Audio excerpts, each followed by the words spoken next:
Week one wraps up with the games last night. We'll get back to those in a moment, but we're going to take a bigger picture look back at all the things we saw in week one with RC here. And let's start there with LeVeon and the Steelers. People will look at James Conner's production and they'll say they didn't miss him at all. Did they miss LeVeon? You absolutely missed him. Just because of the yardage that James Conner was able to garner, don't think that that is all that LeVeon Bell does for this team. You look at the interceptions that Ben Roethlisberger threw. Those were mainly because of LeVeon Bell's absence. They were in cover two in many of those coverages because you don't have to load the box to stop 26. You feel like you can let James Conner beat you because you don't want Ben and AB to have opportunities to make huge plays.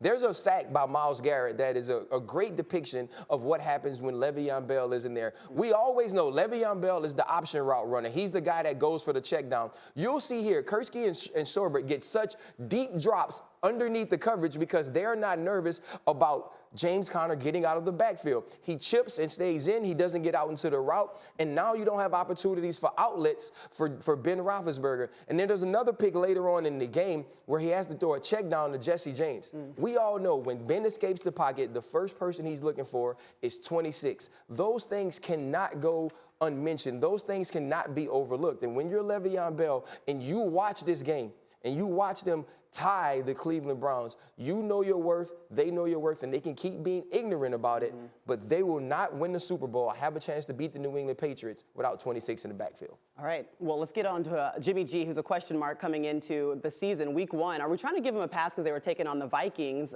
Remember, he was 7-0 as a starter. This is his first loss as a starting quarterback with the 49ers. Maria, in the offseason, there was an anonymous New England exec that said teams are going to figure Jimmy G out.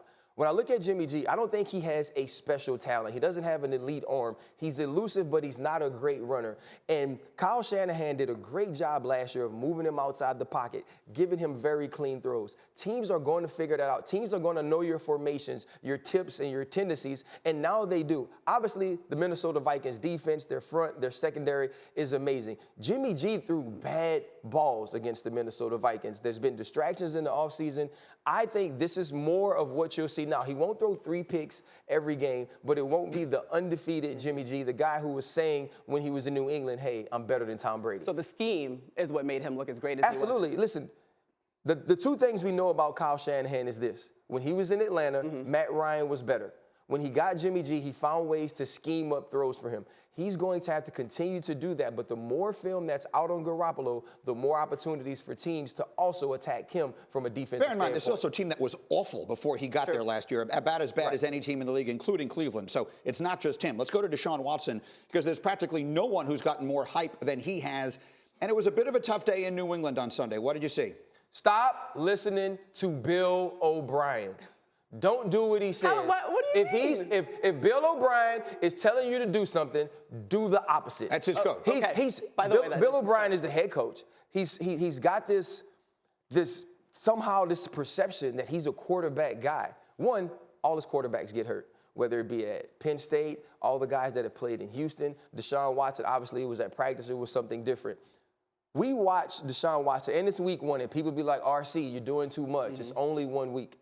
This was Michael Jordan, right? Yeah, that's what Dabo Swinney said. And guess what? I believed it. He played with a freeness. He played with a flair, with an exuberance that I can't be stopped. I'm going to make big throws. I'm not going to second guess myself. I'm not going to question what I feel. I watched him question himself on Sunday. I watched him play in the pocket and not want to run, not want to escape. You can't be that guy. Could not part of that just be coming back from an injury and getting your legs under you again? Well, you know what? And maybe I was wrong to say that he went through it in Clemson and that he would bounce back and it wouldn't faze him. But when he did leave the pocket, when he did run, he was successful. And we saw those things late in the game when he begins to play more free because they were trying to come back. That's the guy he is. That's the guy he has to be. Stop listening to Bill O'Brien.